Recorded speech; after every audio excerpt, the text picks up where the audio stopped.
오늘 저와 여러분들의 심령 속에 예수 그리스도로 주장하게 하시도록 살아갈 수 있기를 소망하며 골로새서 3장 12절로 17절 이 말씀을 갖고 그리스도로 주장하게 하라 하는 이 제목으로 함께 은혜를 나누고자 합니다. 사랑하는 성도 여러분, 우리는 어디에 속해 있죠? 우리는 하나님 나라에 속한 성도들이심을 믿습니다. 아멘. 분명한 우리가 하나님 나라에 속한 성도로서 분명한 의식을 갖고 살아가는 확실한 삶이 또한 있어야만 합니다. 오늘 말씀은 이것을 일깨워 주시며 성도의 삶이 어떠한 것인가를 성도의 삶이 땅의 것을 생각하지 말고 위의 것을 찾으라고 하십니다. 먼저 골로새서 3장 1절로 3절 말씀을 보면은 이 말씀은요, 우리가 한번 보면은 그러므로 너희가 그리스도와 함께 다시 살리심을 받았으면 위의 것을 찾으라. 거기는 그리스도께서 하나님 우편에 앉아 계시느니라. 위의 것을 생각하고 땅의 것을 어떻게 하라? 생각하지 말라. 예. 이 말씀을 본문 우리 3장 12절로 17절 말씀과 함께 주신 내용의 말씀입니다. 자, 땅의 것을 생각하지 말고 위의 것을 찾으라는 말씀. 저와 여러분은 하늘에 속한 자들로서 우리는 그러므로 말미암아 새 사람을 입었습니다. 새 사람 입었습니까? 예. 여기서 새 사람이 되었다라는 것은, 새 사람을 입었다는 것은 무슨 말씀이냐면 성도의 옛 사람이 그리스도와 함께 죽었고 또한 주님과 함께 살아났기 때문입니다. 그래서 그리스도와 연합하여 함께 죽고 함께 부활했다는 말씀입니다. 그래서 우리는 영적으로 우리 성도는 그리스도와 연합하여 영적으로 중생한 새 생명을 가지고 있기 때문에, 그런데 이 생명은 그리스도와 함께 하나님 안에 감추어져 있다고 하십니다. 왜 그럴까요? 이유는 영광 중에 재림하실 그리스도 안에서 성도는 소망 중에서 결코 낙심하거나 실망하지 않고 또 부끄러워하지 않고 내게 주신 이 새 생명을 가지고 오히려 담대한 마음을 가지고 전도하고 내게 있는 이 새 생명을 소유한 자로서 참 생명을 나 아닌 다른 이웃에게도 전하면서 담대하게 살아가야만 합니다. 위의 것이 무엇입니까? 위의 것. 위의 것이라면은 12절과 14절 말씀 사이에 있는 이 말씀이 바로 우리가 조금 전에 본 말씀을 보면은 긍휼, 자비, 겸손, 온유, 오래 참음, 이게 뭐겠어요? 하나님의 성품을 말하는 거예요. 이 말씀은. 그래서 우리 성도는 하나님의 성품, 이것이 바로 그리스도의 삶의 모습이라 이 말입니다. 이와 같이 또한 삶의 모습일 뿐만 아니라 그리스도의 마음입니다. 여러분과 저는 하늘에 속한 자로서의 이와 같은 것을 구하고 찾으면서 살아야만 합니다. 오늘 하나님께서 우리에게 이러한 삶을 말씀하시면서 어떻게 살 것인가에 대해서 구체적으로 말씀해 주고 계십니다. 하늘에 속한 자는 곧 그리스도께 속한 자로서 주님이 주장하시게끔 살아가라는 말씀인데요. 자, 그리스도께서 주장하게 하는 삶이란 첫 번째 우리 15절 말씀입니다. 그리스도의 평강이 너희 마음을 주장하게 하라. 우리 주님께서 그리스도의 평강이 내 마음을 주장하라 하는 그런 말씀입니다. 그 다음에 뭐예요? 너희는 평강을 위하여 한 몸으로 부르심을 받았다고 하셨습니다. 너희는 또한 이 부르심을 받은, 한 몸으로 부르심을 받은 거에 대한 어떻게 하라? 감사하는 자가 되라는 이 말씀입니다. 그래서 이 3장 15절 말씀이 그리스도의 평강이 여러분을 주장하게 하는 삶을 살아가면서 감사하는 자가 되라는 말씀입니다. 네. 우리 마음을 그리스도께서 주장하게 하시는 데 있어서 가장 먼저 언급하신 이 그리스도의 평강, 왜 이것을 가장 먼저 언급하셨을까요? 우리는 그리스도인들이 그리스도인으로서 성도로서의 삶을 살아가는 데 있어서 가장 중요하기 때문에, 그런데 이렇게 살아가야 되는데 심각할 정도로 방해꾼이 있어요. 그 방해꾼이 어떤 일을 우리 안에서 합니까? 갈등을 만들고요, 또 분쟁을 만들고, 또한 대립을 시키고 여러 가지 이러한 일들을 하게 하는데, 땅의 것들이라 하면 바로 이런 것들이에요. 분쟁하게 하고 서로 시기하고 질투하게 하고, 이런 것들은 땅의 것들입니다. 이것으로 인해서 우리 성도들이 온전한 신앙생활을 할 수 없도록 방해를 부리는 겁니다. 우리는 많은 경우에 갈등의 요소들을 가지고 있습니다. 이 갈등의 요소는 가정에서도 교회에서도 사회에서도 직장에서도 다 가지고 있습니다. 수많은 사람들과의 관계 속에서 있기 때문에 이러한 유혹 가운데 우리가 다 노출되어서 살아가고 있잖아요. 그렇기 때문에 이 유혹이라는 것, 이 갈등이라는 것은 언제고 또 일어날 수 있어요. 분쟁할 수 있어요. 그런 가운데 우리가 살아가고 있는데요. 빌립보서 2장 말씀을 보면요, 2장 3절에서 그러나 너희는 이렇게 하라고 하는 거예요. 자, 같이 주목해서 아무 일에든지 어떻게 하라, 다툼이나 허영으로 하지 말고 오직 겸손한 마음으로 각각 자기보다 남을 낮게 여기라, 이렇게 살아가라고 하시는 말씀인데요. 이 말씀을 보면은 빌립보 교회 안에 갈등이 있었다는 것을 볼 수가 있습니다. 여러분들 삶의 갈등의 요소는 여러 가지 있을 수 있습니다. 이 말씀대로 2장 3절 이 말씀대로 보면은 왜 갈등이 일어납니까?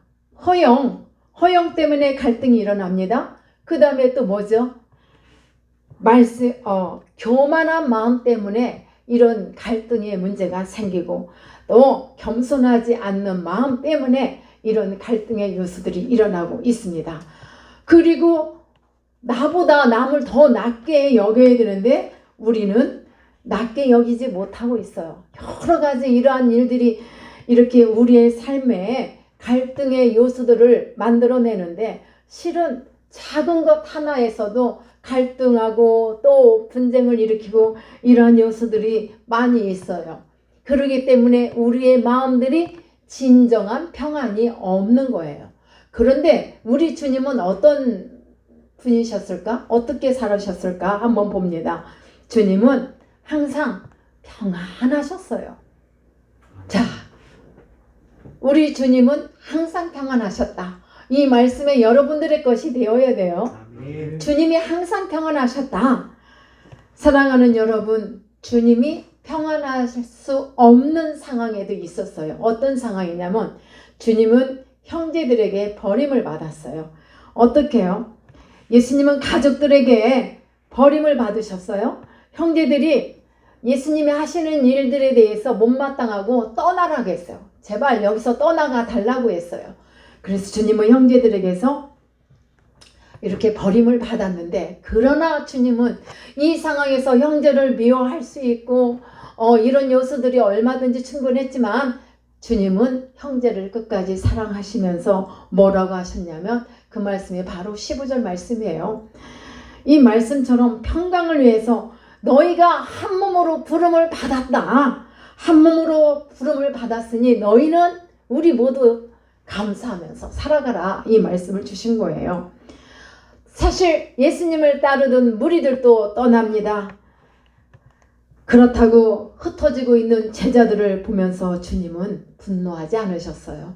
그저 끝까지 평안한 가운데 그들을 변함없는 사랑으로 사랑하셨습니다. 또한 우리 예수님은 경쟁도 하지 않으셨어요. 우리의 삶은 지금 치열한 경쟁 속에서 산다고 하잖아요. 그러나 우리 주님은 경쟁하지 않으셨습니다. 사실 경쟁은 대제사장과 바리새인들이 경쟁을 했습니다. 왜 이들이 경쟁을 할까요? 그것은 자기들의 입지가 불안하니까, 자기들이 참으로 이렇게 잘못하다가는 예수님이 능력 행하시는 것, 예수님이 행하시는 모든 일을 봤을 때 자기들이 있는 이 자리가 불안해서 경쟁의 대상으로, 예수님을 늘 경쟁의 대상으로 삼고 어떻게 하면 예수님을 찍어낼까, 어떻게 하면 예수님을 해할까 하는 그런 생각 속에서 있었습니다. 그 기득권에 의해서 기득권을 빼앗길까봐, 주님 앞에 빼앗길까봐 이 대제사장들과 바리새인들은 끊임없이 그래서 예수님을 쫓아다니면서 괴롭혔던 것입니다. 그러면서 예수님을 깎아내리지 못해 하며 예수님을 항상 경쟁의 대상으로 삼고 살았어요. 근데 사랑하는 여러분, 우리 성도가 이와 같이 누군가에게 경쟁의 대상으로 삼고 이렇게 살아간다면 우리 마음에 평안이 있을까요? 없지요. 저 가게가 너무 잘 돼. 우리 가게가 더 잘 돼야 되는데. 저 사람은 승진도 잘해. 내가 먼저 승진해야 되는데. 이런 마음으로 막 인생을 살아가다 보면은 우리 안에는 진정한 평안이 없습니다. 우리들도 마찬가지죠. 이 바리새인과 대제사장들이 기득권 때문에 불안해가지고 예수님을 경쟁의 대상으로 삼고 간다면 우리들의 삶에도 없냐 이 말입니다.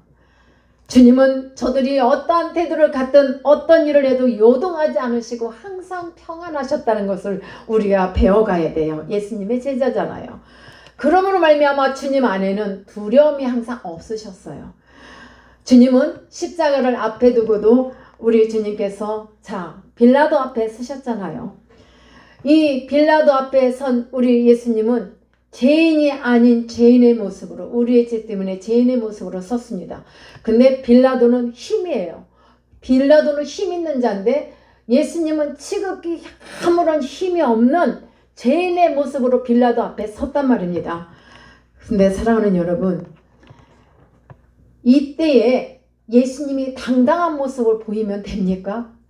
나 좀 불쌍히 여겨줘서 나 좀 살려자는 그 표정이 돼야 되는데 오히려 우리 주님은 당당하셨다.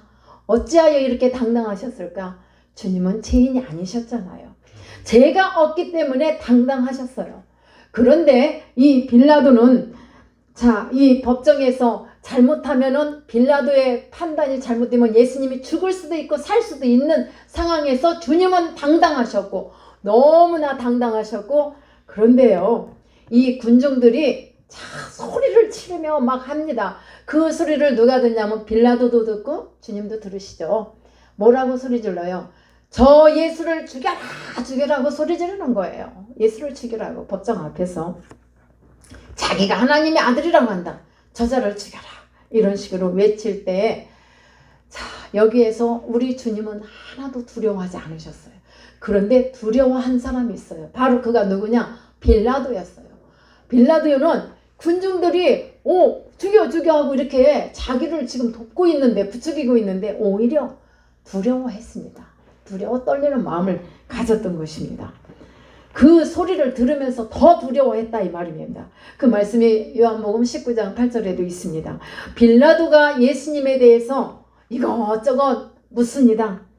그런데 우리 주님은 여기에서 말 한마디도 안 하시고 침묵만 하셨어요.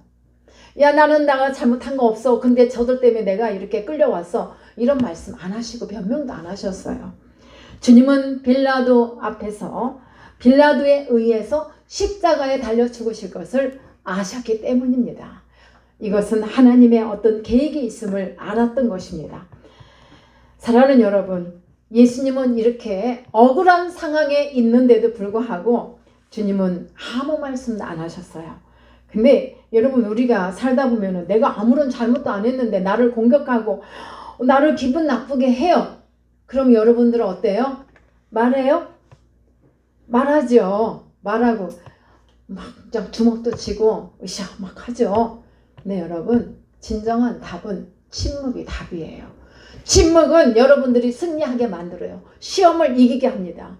우리 주님이 이런 빌라도의 법정 앞에서 아무런 대답도 안 하시고 침묵을 지키셨던 것처럼 우리도 이와 같이 침묵을 지키며 살아야 합니다.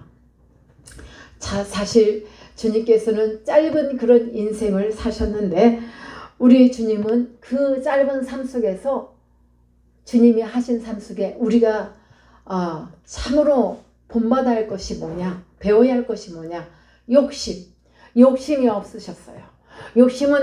우리 주님은 욕심을 가지고 나를 위해서 저축을 하고 나를 위해서 뭘 이렇게 막 비축하면서 살지 않으셨어요. 그래서 예수님을 따르고자 하는 이런 제자한테 공중의 새도 깃들 곳이 있고 여우도 머리 들 곳이 있고 한데 나는 아무것도 없다. 주님이 정말 비우고 베풀고 베풀면서 이렇게 사셨기 때문에 소유에 대한 욕심이 없으셨던 분이 바로 우리 주님이십니다. 그래서 주님께서 관심이 있었다면 무엇이었냐? 항상 우리 주님은 오로지 하늘나라에 대한 관심이 많으셨어요. 우리가 마태복음 6장 33절을 봐요. 너희는 먼저 우리에게도 주님이 오직 하나님 나라에 대한 관심만 갖고 계신 게 아니라 우리에게도 너희는 먼저 그의 나라, 하나님 나라와 하나님 나라에 대한 의를 구하며 살라고 하셨어요. 그리하면 어떻게 하신다? 이 모든 것을 우리 모두에게 더해 주시겠다고. 이건 약속의 말씀입니다. 이렇게 하면이에요.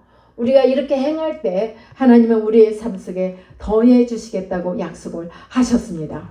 때문에 주님은 항상 평강의 능력으로 사셨단 말씀이에요. 평강의 능력을 가지셨기 때문에 화목제물로 우리 주님이 하나님 앞에 드릴 수 있었던 것입니다. 우리로 하여금 하나님과 우리로 하여금 사람들과 화평하기 위해서 십자가를 질 수 있었던 것은 바로 주님의 마음이 언제나 평안하셨기 때문입니다. 그래서 우리 주님께서는 섬길 수가 있으셨던 거예요. 여러분과 제가 만약에 내 마음에 평안이 우리는 그 누구도 섬길 수 없어요. 내 마음에 평강이 없다면, 평안이 없다면 남편도 아내도 자녀도 우리가 서로 섬기며 살아갈 수 없습니다. 그러나 주님은 이 평강을 우리에게 배우라고 하셔요. 내 마음이 평안하다. 평강을 너희도 배워라. 그래서 내 삶의 판단자, 내 삶의 주인은 바로 예수 그리스도. 그래서 우리는 어떻게 살아라? 예수 그리스도로 주장하게 하는 삶을 살아라고 하시는 말씀입니다. 여러분, 우리가 이 평강을 가질 때 우리의 삶에 능력이 일어나고 성령의 역사가 일어나고 은사들이 일어납니다. 어떻게 할 때 옛사람을 벗어버리는 것은 하나님의 은혜로 평안함으로 내 안에 가득 찰 때 우리가 옛사람을 완전히 벗어버릴 수가 있게 돼요. 그리고 우리는 새 옷을 입어야만 합니다. 사랑하는 여러분, 옛사람을 벗게 되는 것은 하나님을 찬양할 수 있어야 돼요. 옛사람을 벗었다는 증거로 우리는 거기서 기쁨과 감사함으로 우리 하나님을 찬양하는 능력을 갖고 살게 됩니다. 내 이 묵은 죽은 사람, 옛사람을 날마다 갖고 있으면 진정으로 하나님을 찬양하며 살 수가 없습니다. 그 다음 두 번째로는요, 그리스도의 말씀이 너희 속에 풍성히 거하게 하라고 하셨어요. 하늘에 속한 자로서 우리가 온전히 살아가기 위해서 가져야 할 모습입니다. 어떻게 살으라고요?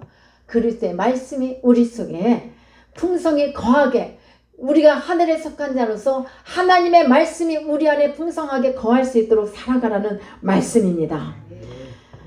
우리가 본문 16절을 보면요, 그리스도의 말씀이 너희 속에 풍성히 거하여 모든 뭐라고 하셨죠? 모든 지혜로 피차 가르치며 권면도 하고 또 어떻게 하라고요? 시와 찬송과 신령한 노래를 부르고 감사하는 마음으로 하나님을 찬양하라. 주님이 나를 주장하게 하는 삶을 살며 내 마음은 항상 나라는 생각을 비워둬야 돼. 마음을 비워둬야 돼요. 근데 우리는 어떻게 하죠?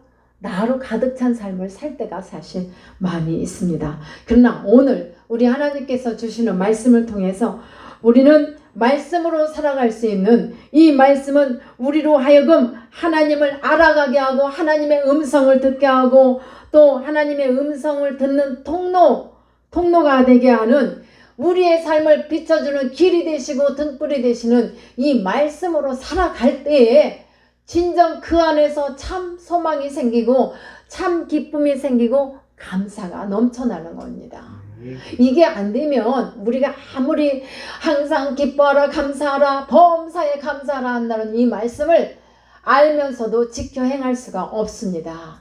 사랑하는 여러분, 우리가 항상 바른 길로 나의 인생을 비춰주시고 나의 한 걸음걸음을 이끌어주시는 등불 되시는 이 생명의 말씀이 내 삶을 모두 다 비춰줄 수 있도록 우리가 말씀으로 살아가는 여러분들의 모든 삶이 되시기를 축복합니다. 하나님을 알기 위해서는 오늘 주시는 말씀을 통해서 우리는 이와 같이 하나님을 열심으로 배워가야만 합니다. 말씀은요, 우리의 삶의 판단의 근거가 되고 또한 나침반이 됩니다. 나침반. 이 말씀이 우리 속에 풍성히 거하도록 우리는 항상 마음을 열어놔야 되겠습니다. 우리가 하나님의 말씀을 많이 알면 알수록 그 말씀의 영향을 받게 되는데, 이 하나님의 말씀이 우리 안에 풍성히 거해야만 내 삶에 풍부한, 우리 육신의 양식이 풍부해봐요. 우리 든든하지 않아요? 그와 같이 하나님의 말씀에 그 생명의 양식이 풍성하면은 더 윤택한 삶이 돼요. 그렇기 때문에 우리는 하나님의 말씀을 배워가기 위해서 이 말씀이 나의 삶에 영향을 받을 수 있도록, 영향력이 될 수 있도록 우리는 말씀에 의해 살아가는 그런 삶이 되시기를 축복합니다. 말씀으로 피차 살아갈 수 있도록 서로 권면하고 서로 가르치면서 이렇게 살아가야 됩니다. 어떤 마음으로? 우리 하나님 아비의 마음, 하나님 아버지의 마음, 아비된 마음으로 서로 사랑으로 훈계하고 사랑으로 권면하며 이렇게 서로 사랑과 온유함으로 서로 세워가면서 이렇게 살아가야 합니다.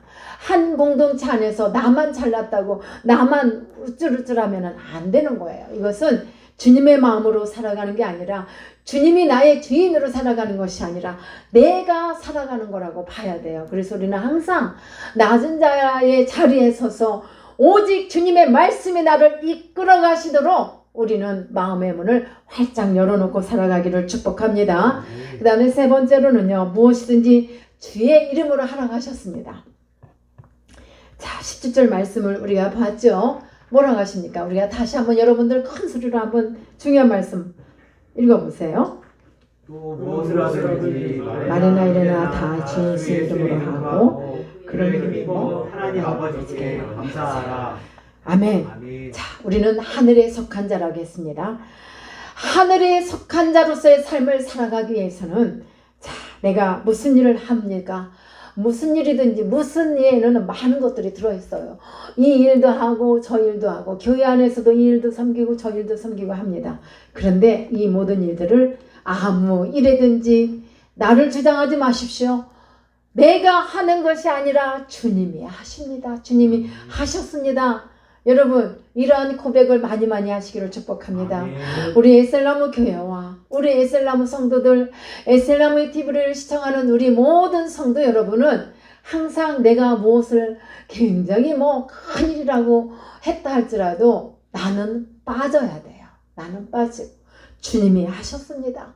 오직 주님만 높여드려야 합니다. 내가 하는 것이 아니에요. 내가 잘난 것도 내가 능력이 있는 것도 아니라는 것을 우리가 주님 앞에서 철저하게 고백하는 삶이 낮은 자의 삶인 줄 믿습니다. 그래서 우리가 무엇을 하든지 주의 이름으로 섬기는 자가 되고 주의 이름으로 봉사하는 자가 되고, 만일 네가 무엇을 하려거든 봉사하든 무엇이든지 주님이 주시는 힘으로 하라고 하셨어요. 그래서 주 예수 이름으로 한다는 것은 예수님의 인격과 또한 예수님의 마음으로 살아가고 예수님의 마음으로 한다는 것입니다. 사랑하는 여러분, 우리는, 여러분과 저는 예수 그리스도의 대사입니다. 자, 해외에 있는 우리 한국 대사관에서 우리 한국을 대표해서 대사관들이 일을 하는 것처럼 우리는 하늘나라의 대사로서 우리는 파송을 받았어요. 이렇게 이곳에 파송받고 또 일터에 또 파송을 하시고, 그러면 우리는 어떻게 해요? 주님을 대신해서 일을 해야 되잖아요. 주님이 오셔서 막 일을 하는 게 아니라 주님은 주님의 제자로서 우리를 부르시고 세우셔서 어느 곳곳에 가든지 주님의 대사로서 일하게끔 우리 하나님이 우리를 세우셨단 말이에요. 그래서 이 대사들이 하는 이 모든 말과 행동들이 곧 국가를 대신해서 하는 것과 같이 우리들도 하나님 나라의 대사들로서 하나님을 대신하여 우리 주님을 대신하여 삶의 현장에서 그분이 나타나고 그분이 내 삶을 주장할 수 있도록 살아가자 이 말입니다. 아멘. 그리스도로 주장하게 하라. 한번 따라해 볼까요? 그리스도로 주장하게 하라. 그리스도로 주장하게 하라. 네, 이 삶이 여러분들이 주님의 대사들의 삶인 줄 믿습니다. 우리는 이러한 행동을 왜 해야 되냐면 주님의 나라를 위해서요. 주님의 나라를 위해서 무엇이든지 주님을 대신하기 때문에 우리는 항상 내 이름이 아닌 주의 이름으로 나가야 되고 주의 이름으로 앞으로도 행해야 된다는 말씀입니다. 이건 중요한 거예요.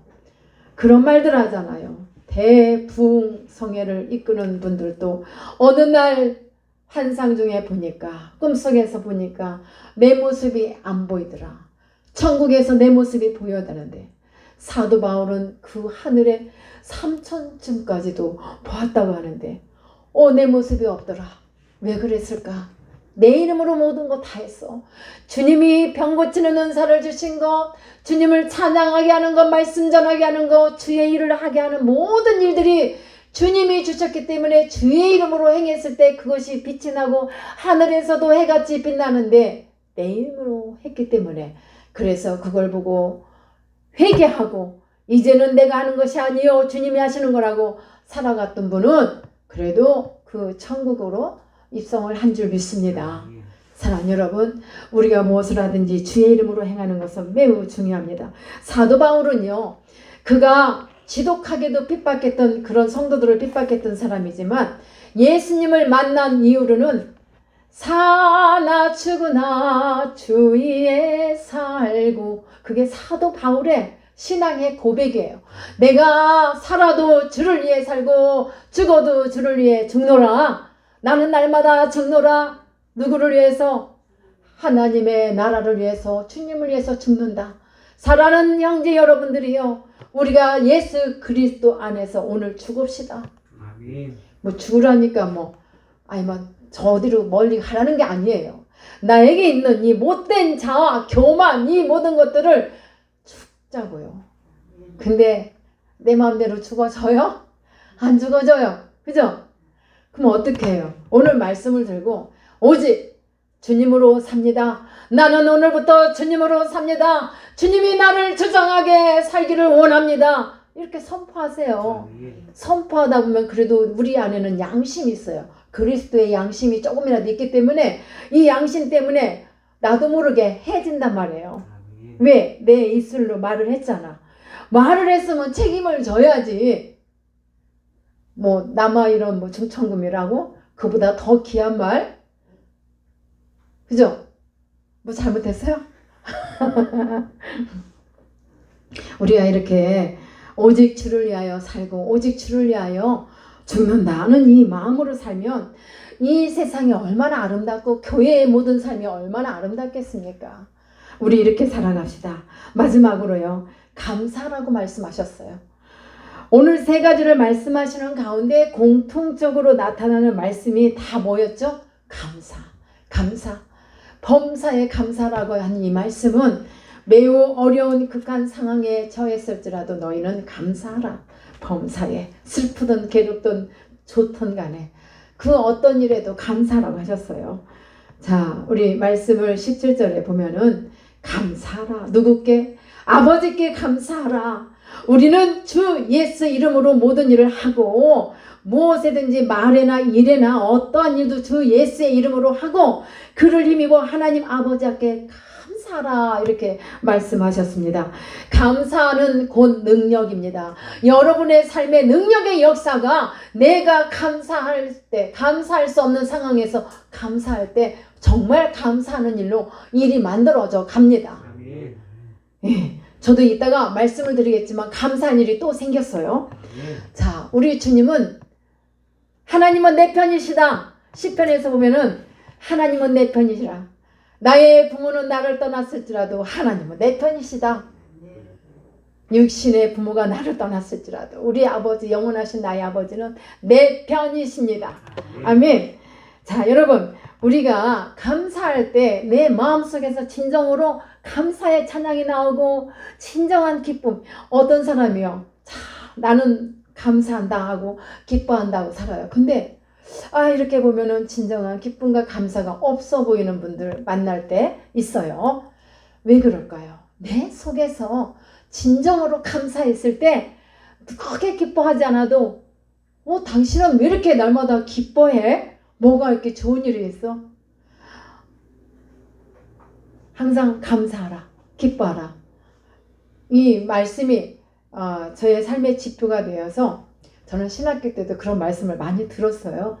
어디 천국 갔다 왔어요? 이런 말을 하는데 지금은 가만히 돌아보면은 내가 기쁨이 없어졌나? 아직까지 듣기는 하지만 여러분, 우리 다 같이 다시 한번 기쁨을 회복합시다. 감사를 회복합시다. 이렇게 살아갈 때 우리의 삶을 도우시는 여호와 하나님의 전지전능하심이 내 삶을 주관하시고 다스리시고 주님이 나를 주장하셔서 내 삶은 윤택하고 열매를 맺게 되는 것입니다. 아멘입니까? 아멘. 그래서 이 감사는 진정한 능력이고 참으로 우리의 삶을 빛이 나게 도와줍니다. 그리고 또한 가장 중요한 것은 어떠한 상황에도 두렵지가 않아요. 주님이 가지신 이 마음은 하나님의 마음, 아비의 마음을 온전히 갖고 계시고 구원을, 이 온 땅을 구원할 그 계획을 갖고 계신 걸 우리 주님이 아시잖아요.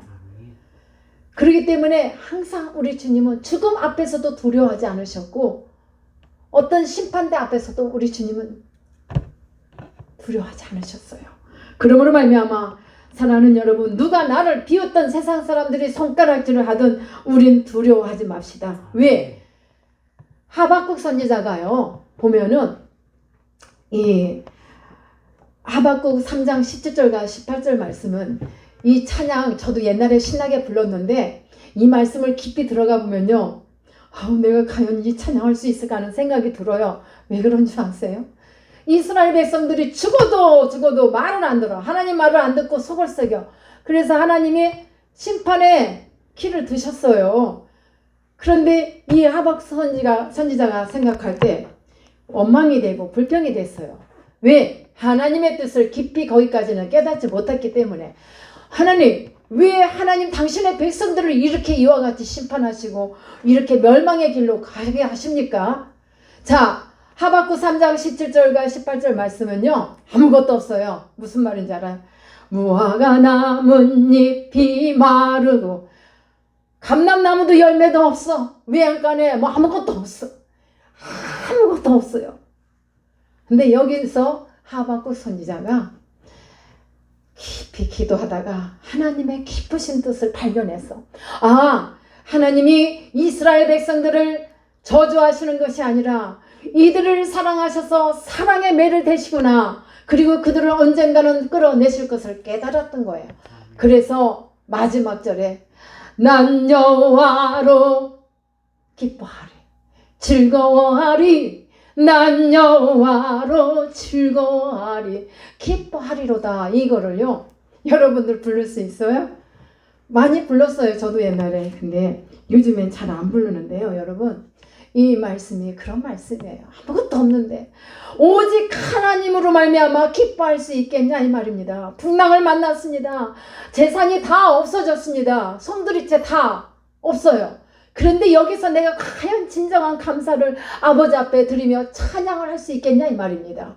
지금 하나님이 여러분 저에게 다 물어보시는 줄 믿습니다. 사랑하는 여러분, 우리는 하나님의 인도함을 받기 위해서, 평강의 하나님의 도우심을 받기 위해서 참으로 삶의 의미를 갖고 산다는 것은 감사하는 마음으로 살아가는데, 이때에 우리가 삶의 가치를 알게 돼요. 아멘. 기쁜 일에는 누구든지 감사할 수 있고 기뻐할 수 있어요. 그런데 지금 슬픔 속에서 기뻐할 수 있겠냐고 묻잖아요, 우리 하나님이. 우리 다 같이 참으로 우리 하나님께서 감사하는 자에게 더 큰 감사할 수 있는 제목을 주시고 하나님께서 이끄심을 여러분들이 확신을 갖고 믿고 나가시기를 축복합니다. 여러분 어디에 속했다고요? 하나님에게 속했어요. 하나님 나라 안에 속했어요. 그렇다면 내가 지질이 못난이처럼 살 것이 아니라 비록 가진 것이 없어도 기뻐하고 살자고요. 가진 재산 없어도 기뻐하자고요. 저 부자로 보이지 않아요. 나 많이 가졌어요. 왜 그러세요? 저 많단 말이에요. 네. 저보고 다 부자라고요. 왜? 우리는 믿음의 영적인 부자가 거부가 되어야 돼요. 오늘 말씀 속에서 우리 모두가 다시 한번 영적인 거부가 될 수 있는 성도 여러분 되시기를 예수님의 이름으로 축원합니다. 이 삶은 아름다운 삶이요, 천국에서도 해같이 빛나는 삶이요, 이 땅에서도 그리스도의 향기가 나타나는 복된 삶인 줄 믿습니다. 여러분, 우리가 너무 많은 것을 취하기 위해서 발버둥 치지 말고 주님 안에서 주님이 나를 주장하도록 살아봐요. 그러면 주님이 이끌어 가세요. 자, 기도했는데 이게 빨리 안 이루어져. 우리 자식은 날마다 새벽으로 밤으로 기도했는데 속을 지질이 썩여. 그냥 놔두세요. 내 자식이기 전에 하나님 자식이에요. 아멘? 주님께 맡겨 버리라 했어요. 염려도 맡겨 버리라고 하셨어요. 그러면 누가 일하세요? 내가요 칵 붙들고 있으면 주님이 일 안 하세요. 말씀대로 들어가야죠. 말씀으로 주장하며 살아가라 하셨잖아요. 그러니까 주님께 맡기세요. 근심 걱정 다 맡겨버리라. 너희 염려를 맡겨버리라. 내가 갖고 있는다고 해결되는 거 없다라고 하셨습니다. 자, 오늘 주제 뭐라고요? 다시 한번 여러분들 크게 그리스도로 주장하게 하라. 아멘. 이 말씀만 갖고 어떻게 살아요? 자, 주님으로 살아갑시다. 아멘. 기도합니다.